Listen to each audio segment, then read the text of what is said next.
Il existe des aspects de notre vie intérieure que nous ne devrions jamais offrir au premier venu, non pas par méfiance excessive, mais parce qu'ils constituent la charpente silencieuse de notre équilibre. Lorsque l'on dévoile trop vite ce qui devrait rester protégé, on crée, sans s'en rendre compte, un terrain fragile où notre estime de soi dépend du regard extérieur. Et c'est souvent là que commencent les malentendus, les attentes irréalistes et les blessures invisibles. L'être humain cherche naturellement à être compris, mais cette quête peut devenir une exposition prématurée de zones qui demandent temps, présence et maturité pour être révélées. Le silence et la retenue ne sont pas des barrières, ce sont des formes de respect envers soi-même, des gestes simples qui préservent la profondeur de ce que l'on vit.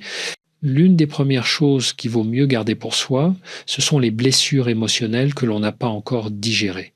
Les partager trop tôt revient à confier une page encore humide d'encre à quelqu'un qui ne connaît pas votre histoire ni vos nuances. Dans ce genre de situation, l'autre peut interpréter, simplifier ou même minimiser ce que vous traversez, non par malveillance, mais parce que vos mots sont encore bruts et sans cadre. Exposer ce chaos intime à quelqu'un qui n'a pas la sensibilité nécessaire peut accentuer la douleur ou la déformer. Il ne s'agit pas de tout garder à l'intérieur, mais de comprendre que certaines cicatrices demandent du temps pour se laisser raconter sans se rouvrir. Préserver ce que vous n'avez pas encore reconstruit vous protège autant que cela vous aide à clarifier ce qui, justement, mérite un jour d'être exprimé. Il y a également ces rêves profonds, parfois immenses, qui nous portent et que l'on devrait garder à l'abri des opinions hâtives. Révéler trop tôt une ambition encore fragile peut attirer des jugements qui découragent avant même que le premier pas ait été posé. Certaines personnes, souvent sans intention de blesser, projettent leurs propres limites sur ce que vous espérez accomplir, rendant votre aspiration plus lourde et plus incertaine. Garder ses rêves à l'intérieur n'est pas un acte d'isolement, c'est une façon de leur offrir l'espace nécessaire pour prendre forme avant d'affronter le monde extérieur. Les confidences les plus précieuses ne se font pas à voix haute, mais au moment où l'on sait que l'on peut les soutenir soi-même. Souvent, on croit que parler de tout nous rapproche des autres, alors qu'en réalité, la proximité véritable vient de ce que l'on partage avec justesse et non de ce que l'on expose sans discernement. La discrétion n'est pas une forme de distance, mais une manière de choisir consciencieusement ce que l'on met dans les mains d'autrui. Ce choix protège l'essentiel et maintient une cohérence intérieure. Certaines choses ne doivent pas être révélées parce qu'elles sont en mouvement, en transformation et qu'elles demandent d'être vécues avant d'être racontées. Certaines vérités intérieures méritent d'être préservées parce qu'elles constituent le noyau le plus vulnérable de notre identité. Parmi elles, il y a nos peurs profondes, celles que l'on avoue qu'à soi-même, parfois à demi-mot. Les dévoiler sans avoir appris à les apprivoiser revient à remettre nos leviers émotionnels dans les mains de quelqu'un qui n'a ni la responsabilité ni la maturité de les porter. Une peur exprimée trop tôt peut devenir un outil involontaire de pression, d'interprétation erronée ou de projection de la part de l'autre. En gardant ces inquiétudes fondamentales à l'intérieur jusqu'à ce qu'elles aient trouvé un contour clair, on évite que des mots mal compris les amplifient ou les déforment. Le silence ici ne signifie pas refoulement, il signifie protection, le temps d'observer ce que ces peurs disent véritablement de nous. Il y a aussi nos conflits intérieurs, ces zones de tension que nous ressentons lorsqu'une part de nous avance et une autre hésite. Ce sont souvent des espaces encore en friche, où les émotions ne sont pas décomptées et où les pensées se contredisent. Les révéler à quelqu'un qui ne saisit pas leur complexité peut générer de la confusion au lieu de l'apaisement. Non pas parce que l'autre n'a pas de bonnes intentions, mais parce que ce qui n'est pas encore mûr se prête facilement à des malentendus. Prendre le temps de maturer ces contradictions avant de les partager permet de ne pas se laisser définir par un commentaire hasardeux ou par un regard réducteur. Ces luttes internes ne doivent pas être exposées à la hâte, elles doivent d'abord être rencontrées, comprises et nommées par nous-mêmes. Un autre élément à ne pas révéler trop vite, ce sont les détails sensibles de votre vie familiale ou des relations passées. Même lorsque l'on pense raconter simplement des faits, l'autre entend souvent entre les lignes une histoire qu'il reconstruit à sa manière.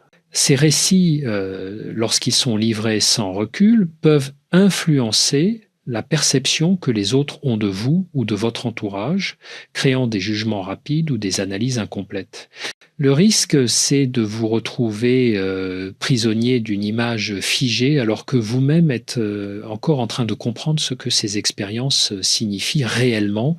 Préserver ces fragments du passé permet justement de les revisiter sans se sentir observé et d'en tirer un sens plus profond avant de les livrer à quelqu'un d'autre. Beaucoup de personnes pensent que se dévoiler intégralement dès le début d'un lien est un signe d'authenticité. Pourtant, l'authenticité véritable ne réside pas dans la quantité de ce que l'on raconte, mais dans la qualité de ce que l'on choisit de partager. On construit sa liberté intérieure en sachant doser ce qui nous appartient encore entièrement et ce qui peut être confié à l'autre. La retenue n'est pas une stratégie, c'est une forme d'hygiène émotionnelle qui protège votre espace intime et vous permet de rester fidèle à vous-même, même au cœur des relations naissantes. Il y a également un domaine qu'il vaut mieux garder sous silence tant qu'il n'est pas stabilisé en soi, vos projets personnels les plus sensibles. Non pas les objectifs concrets que l'on peut formuler clairement, mais ces élans intérieurs encore fragiles, ces intentions qui naissent dans le calme d'une réflexion ou dans la discrétion d'un désir qui prend forme. Les partager trop tôt, c'est exposer un brouillon à un regard qui peut, même involontairement, en fragiliser les contours. Certains seront tentés de donner leur avis avant même d'avoir compris la profondeur de ce que vous imaginez, et cette intrusion parfois maladroite peut altérer la confiance que vous accordiez à ce projet. Le garder pour vous quelques instants de plus, c'est lui laisser l'espace nécessaire pour grandir, se préciser et devenir suffisamment solide pour affronter l'opinion du monde extérieur. Un autre aspect essentiel à préserver concerne vos stratégies émotionnelles, ces mécanismes internes que vous utilisez pour faire face aux tensions, à la pression ou aux doutes. Ce sont souvent des espaces intimes façonnés au fil du temps qui vous aident à retrouver votre équilibre. Les exposer trop tôt, c'est permettre à quelqu'un d'entrer dans la chambre la plus vulnérable de votre fonctionnement sans être certain qu'il saura en respecter la délicatesse. Et lorsque l'autre ne comprend pas la logique derrière ces stratégies, il peut en tirer des conclusions rapides qui vous enferment dans des étiquettes réductrices. C'est pas un secret à garder par honte, mais par respect pour ce processus intérieur qui se construit dans la nuance, loin des jugements hâtifs. Il y a enfin ces élans affectifs que l'on ressent parfois de façon trop intense et trop tôt. Dire à quelqu'un combien il compte pour vous avant même d'avoir pris le temps de l'observer réellement peut créer une dynamique instable. Non pas parce que les sentiments sont un problème, mais parce que l'intensité peut se transformer en dépendance si elle n'est pas accompagnée de lucidité. Exprimer ses émotions prématurément, c'est comme tendre une corde encore fine à quelqu'un qui ne sait pas toujours comment la recevoir. En gardant un certain recul, on laisse la relation respirer, se développer à un rythme naturel, sans la forcer à prendre une forme qu'elle n'est pas prête à soutenir. Garder certaines choses pour soi n'éteint pas la chaleur des liens humains, au contraire, cela leur donne plus de clarté. Lorsque l'on apprend à distinguer ce qui peut être partagé de ce qui doit rester en maturation intérieure, on évite les surcharges émotionnelles et les malentendus qui naissent lorsque tout est donné d'un seul bloc. La discrétion n'est pas un manque de confiance, c'est une manière de se protéger tout en respectant le temps nécessaire pour comprendre ce que l'on vit. C'est ainsi que l'on construit un rapport plus doux, plus stable et plus authentique à soi-même et aux autres. Il existe aussi cette zone particulière que peu de gens évoquent, mais qui mérite pourtant d'être préservée, vos limites internes. Elles ne sont pas des règles figées, mais des repères construits à partir de vos expériences, de vos sensibilités et de votre histoire. Les révéler trop vite peut pousser certaines personnes à les tester sans même s'en rendre compte, simplement parce qu'elles ne mesurent pas encore leur importance Lorsqu'une limite intime est exposée, avant d'être pleinement assumée, elle devient perméable et l'on risque de la laisser glisser par peur d'être mal compris ou de décevoir. Garder ces repères à l'intérieur jusqu'à ce qu'ils soient bien intégrés permet de les exprimer ensuite avec calme et cohérence, sans agressivité ni justification excessive. On protège ainsi l'équilibre intérieur qui se construit lentement et qui ne se renforce qu'avec le temps. Un autre élément à conserver dans la discrétion concerne les moments où vous traversez une fragilité passagère. Personne n'est constamment solide, personne n'avance sans doute, mais ces instants où tout vacille légèrement méritent d'être vécus en vous avant d'être exposés. Si l'on les partage trop tôt, ils peuvent être interprétés comme une faiblesse permanente et non comme un passage normal de la condition humaine. L'autre peut, par maladresse, y projeter son propre rapport à la vulnérabilité et transformer un état transitoire en une identité que vous ne souhaitez pas porter. Se donner le temps de comprendre ce que cette fragilité dit vous permet de l'exprimer plus tard, d'une manière qui ne vous réduit pas mais vous humanise. Il y a également ces valeurs profondes qui vous guident, ces principes intérieurs qui structurent vos choix et donnent un sens à votre manière de vivre. Beaucoup pensent que les révéler dès le début d'un lien crée une proximité immédiate, alors qu'en réalité cela peut provoquer une forme de confrontation involontaire. Certaines personnes peuvent s'y opposer, en débattre ou les questionner alors qu'elles ne les comprennent pas encore, et lorsqu'une valeur importante est remise en cause trop tôt, on peut se sentir attaqué dans ce que l'on a de plus intime. La discrétion permet de laisser le temps à l'autre de percevoir votre cohérence avant de découvrir vos fondations, ce qui rend ces valeurs plus compréhensibles et plus respectées lorsqu'elles sont enfin partagées. Ce silence volontaire, loin d'être une fermeture, devient une manière d'habiter votre propre esprit avec dignité. En choisissant ce que vous révélez et à quel moment, vous construisez un espace relationnel plus juste, où chacun avance à un rythme qui ne crée ni pression ni surexposition. Protéger certaines parties de soi n'est pas un manque de transparence, c'est une forme de maturité. C'est reconnaître que tout ne doit pas être étalé dès les premières conversations, que la profondeur se cultive et ne se distribue jamais en masse. Lorsque l'on accepte cela, on cesse de se sentir obligé de tout donner d'un coup et on retrouve la liberté de ne partager que ce qui est prêt à être entendu. Il existe aussi ces intentions secrètes que l'on nourrit en silence, ces ajustements intérieurs que l'on fait pour évoluer, changer une habitude, apaiser un comportement ou réorienter sa manière d'être. Ce sont des mouvements délicats, encore en construction, qui demandent de la patience et de l'attention. Les dévoiler trop vite peut créer une pression inutile, comme si l'on se retrouvait soudain observé dans un processus qui n'a pas encore trouvé son rythme. Certains pourraient même interpréter ces intentions comme des promesses alors qu'elles ne sont que des explorations. Les garder pour soi le temps de les stabiliser permet de les vivre sans jugement et de leur donner la chance de grandir dans un environnement serein, loin de l'influence de regards extérieurs, parfois trop pressés de commenter. Un autre aspect à préserver concerne vos projets intérieurs de transformation, qu'ils soient émotionnels, professionnels ou relationnels.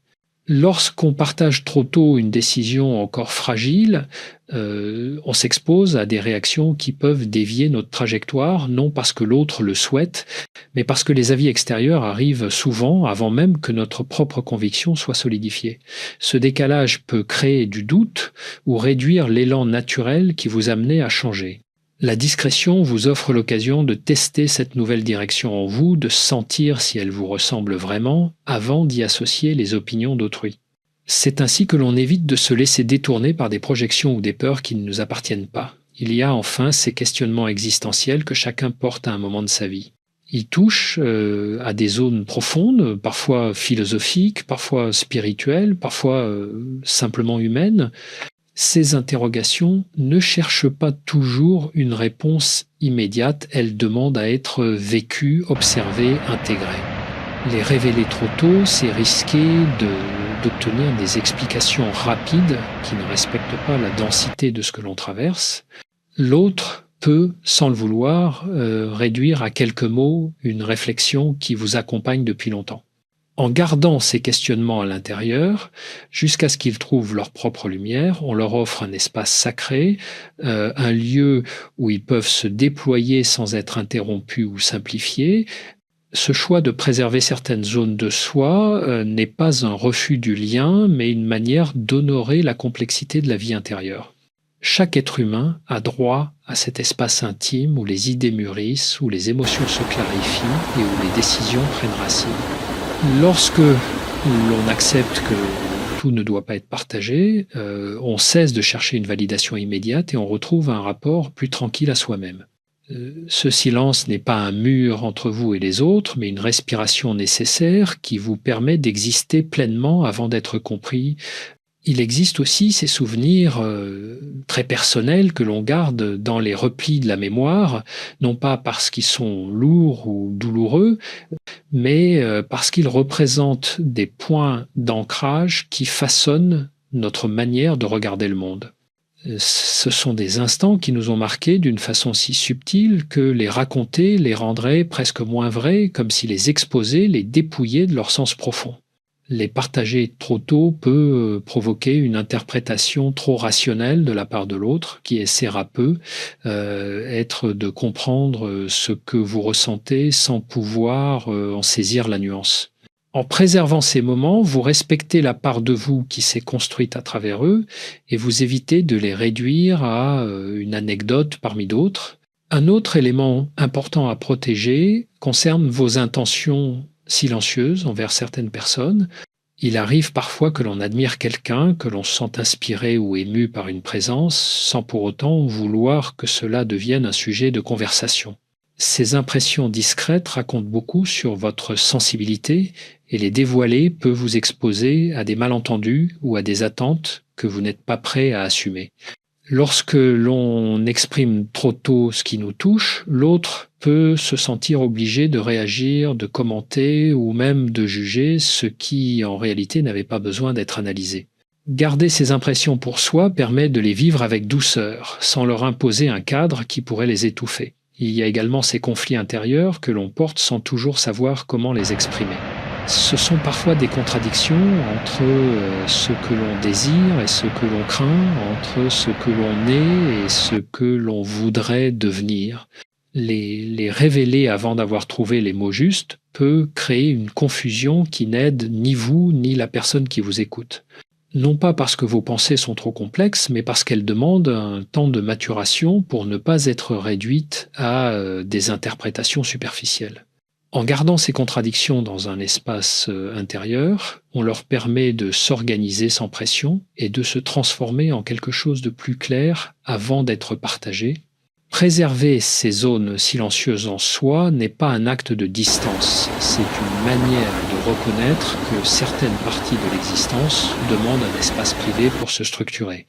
Le partage est précieux, mais il n'est véritablement bénéfique que lorsqu'il s'inscrit dans un moment juste, un moment où ce que l'on offre à l'autre est suffisamment clair pour être compris sans être déformé. La discrétion devient alors une façon de se protéger tout en respectant la profondeur de ce que l'on vit. Elle permet de créer des relations plus stables, plus authentiques, parce qu'elles se construisent sur un terrain où chacun avance avec une conscience plus fine de ce qui mérite d'être dit et de ce qui doit encore être vécu intérieurement.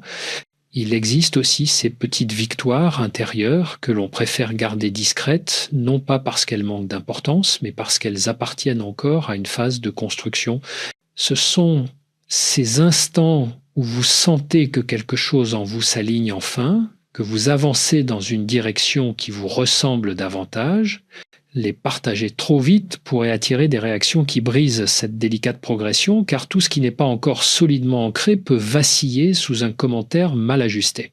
Ces victoires silencieuses ne doivent pas être étouffées, mais elles gagnent à être mûries en vous avant de devenir des confidences. C'est ainsi que l'on protège le travail patient que l'on accomplit pour se transformer. Un autre élément qu'il vaut mieux ne pas révéler concerne les comparaisons que vous faites parfois entre votre vie et celle des autres. Chacun traverse des périodes où l'on mesure son propre chemin à l'aune d'un modèle extérieur, mais parler de ces comparaisons peut vous exposer à des analyses qui ramènent votre regard vers des repères qui ne vous nourrissent pas. Les exprimer trop tôt leur donne plus de place qu'elles n'en méritent, alors qu'elles ne sont souvent que le reflet passager d'un questionnement interne. Les laisser vivre en vous, sans en faire un sujet de discussion, permet d'éviter qu'elles deviennent des histoires que vous vous racontez à tort. Ce silence vous épargne de porter le poids d'interprétations étrangères et vous aide à revenir à votre propre centre. Il y a enfin ces intuitions profondes auxquelles vous faites confiance sans toujours savoir les expliquer.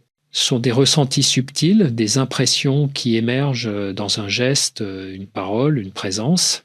Les révéler peut susciter des attentes ou des questionnements chez l'autre alors que ces intuitions n'ont pas encore trouvé leur forme. En les confiant trop tôt, vous prenez le risque que quelqu'un tente de leur donner un sens qui ne leur correspond pas.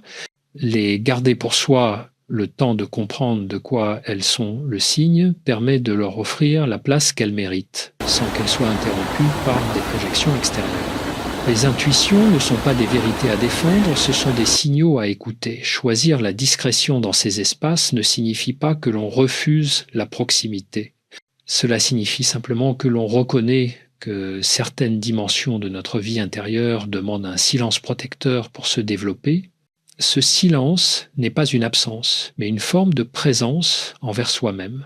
En décidant de ne pas tout livrer, on se redonne de la valeur, on préserve son authenticité et on évite de se fragmenter sous le regard des autres.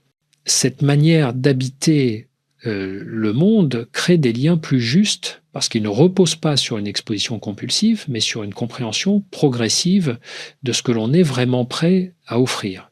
Il existe enfin ces éléments de votre personnalité que personne n'a besoin de connaître avant qu'ils se manifestent naturellement, vos forces silencieuses. Ce sont ces qualités qui ne se montrent pas par les mots, mais par la manière dont vous traversez les défis, dont vous restez fidèle à vos valeurs ou dont vous retrouvez votre stabilité même lorsque tout se complique. Les révéler trop tôt, comme on le ferait pour rassurer ou convaincre, affaiblit parfois leur portée. La véritable solidité se voit dans les actes, pas dans les déclarations.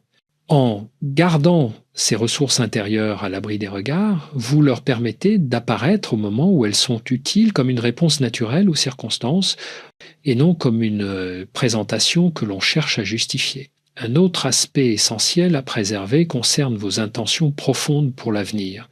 Même lorsque ces intentions sont belles, tourner vers elles trop de projecteurs trop tôt peut créer une tension qui brouille votre rapport au présent. L'autre, en écoutant vos projections, peut y projeter ses propres peurs, ses propres attentes, ses propres visions et ainsi déplacer légèrement le centre de gravité de vos choix. L'intention n'est jamais aussi pure que lorsqu'elle reste un fil intérieur, un mouvement qui se renforce jour après jour sans être exposé à ce que les autres en pensent. Ce silence n'étouffe pas votre avenir, il lui permet justement de s'enraciner.